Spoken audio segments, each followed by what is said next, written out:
Mēs ar Andreju ieraudzījām video Instagramā. Kalnos ar klintīm, saulrieta laikā, ļoti skaists video. Mēs ar Andreju, kur tas ir? Varētu aizbraukt. Mēs no sākuma skatījāmies braukt ar vilcienu, bet, ja tu Vācijā ņem vilcienu, pēdējais brīdis, tie ir nedēļa, 2 nedēļas pirms ceļojuma, tad tās biļetes ir diezgan padārgas. Plus mēs secinājām, ka vajadzētu braukt pa nakti, jo kaut kāds vilciens gāja pa nakti. Jā. Un tad beigās mēs noierējām auto. Bet interesantākā vēl viena problēma bija tāda, ka mēs piedāvājam draugiem braukt ar mums kopā. Un mēnesi pirms ceļojuma es biju apskatījusies viesnīcas. Tajā reģionā bija 3 skaistas viesnīcas. Pārējās, ne īpaši skaistas. Un es Andrejam aizsūtīju, bet mēs gaidījām, ko tie mūsu draugi teiks, vai viņi brauks kopā ar mums vai nebrauks. Bet tie draugi pēdējā brīdī pateica 2 nedēļas pirms braucējiem. Viņi pateica, ka viņi netiek. Un rezultātā mēs ar Andreju saprotam, labi, mums ir ātri jāsameklē viesnīca. Vienīgā viesnīca, ko es atradu smukā tajā reģionā, bija nevis Vācijā, bet Čehijā. Mēs ar Andreju, ko darīt? Brauksim uz Čehiju. Parasti Sixt kā tā ir diezgan dārgas mašīnas, bet šajā kompānijā tā cena bija diezgan laba, kaut kur, man liekas, ap 50 eiro pa dienu. Jā, bet office ir tas pats, kas Sixt, un tu nodod turpat, kur Sixt, bet pasūta parasti caur tiem portāliem, kas ir kā starpnieks strādā auto, un tad tur var dabūt to mašīnu.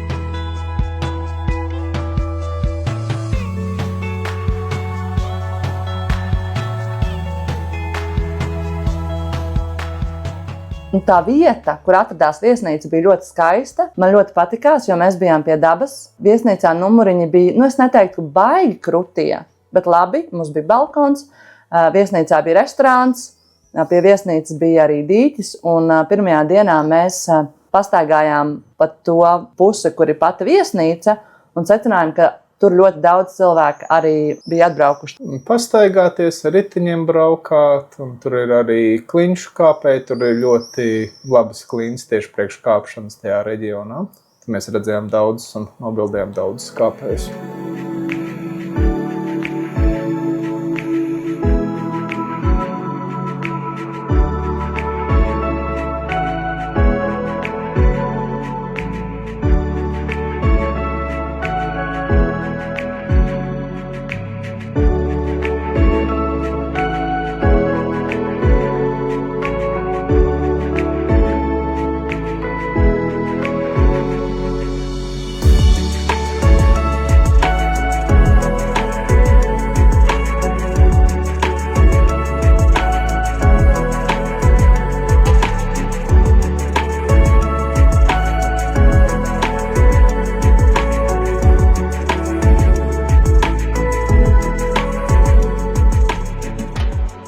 Vakarā mēs aizgājām viesnīcā uz spa, un tad nākošajā rītā pēc brokastīm mēs braucām atpakaļ uz Vāciju, uz Saksonas parku.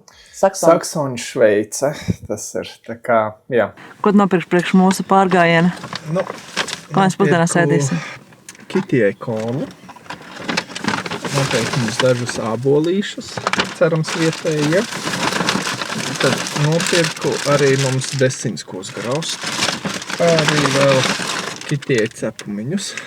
Kā redzat, es veselīgi ēdu kitijai cukurs un cepumiņi. Nestāsti!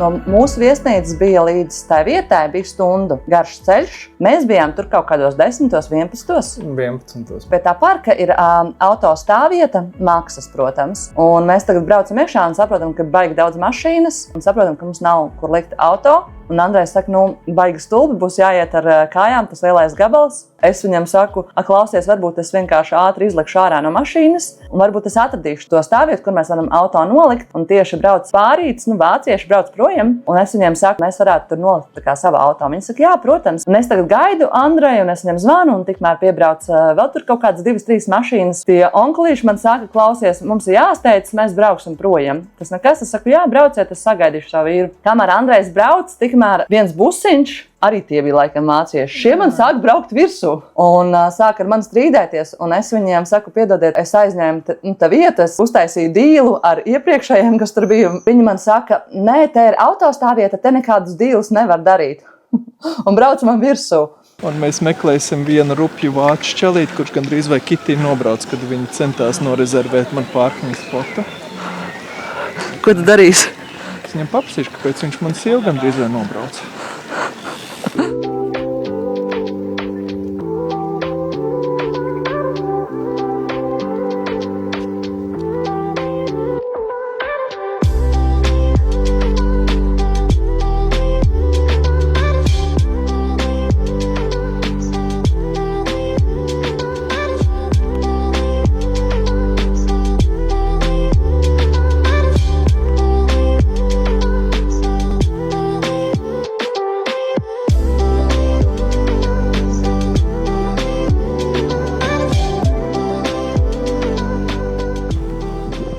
Spāņu desu Vācijā? Jā. Jo? Jo garšīgi. Un esam nopelnījuši to. Esam nostaigājuši. Esam nostaigājuši 5,5 km.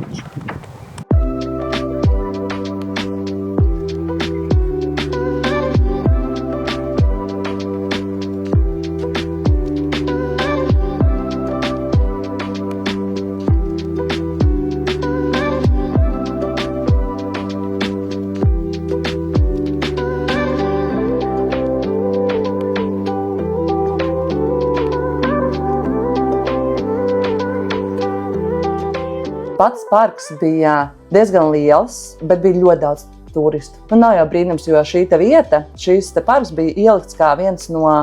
Kādām vietām Vācijā? Jā, viena no skaistākajām vietām Vācijā. Es teiktu, ka ir vērts braukt uz to parku, bet varbūt no paša rīta jābrauc. Nu jā, tur jāreikinās. Vai arī tur var ņemt to viesnīcu, kas ir tieši pie paša parka, un tur ir arī parkings, kas tieši viesnīcai pieder.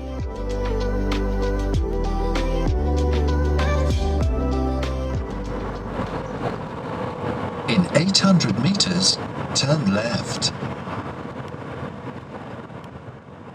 Braucot uz to parku Vācijā, Kitī pamanīja kaut kādas skaistas klintis, ka īstenībā tur netālu no viesnīcas arī tās klintis parks, jā. Un tad izdomāju, ka mēs braucot mājās aizbrauksim tur pēdējā dienā no rīta. Un tad tā arī izdarījām, un tur bija ļoti skaisti.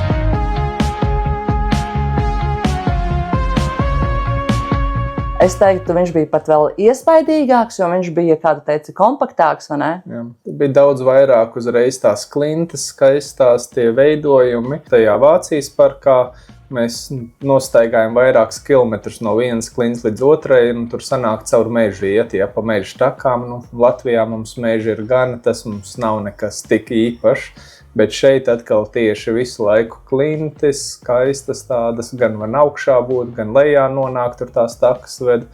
Un priekš mums vienkārši tas bija tā iespējīgāk.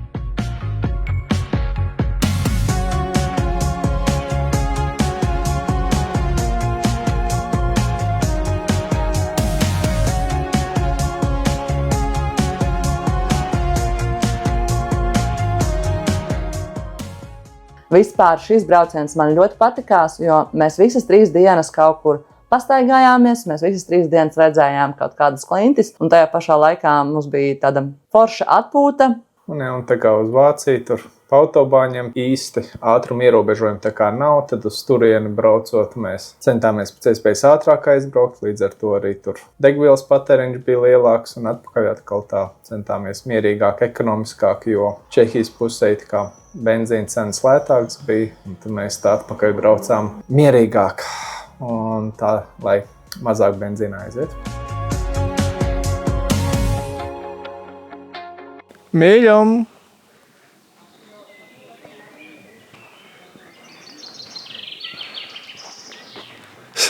Kur tu man pazudi? Es tev meklēju, un tev man pazudi.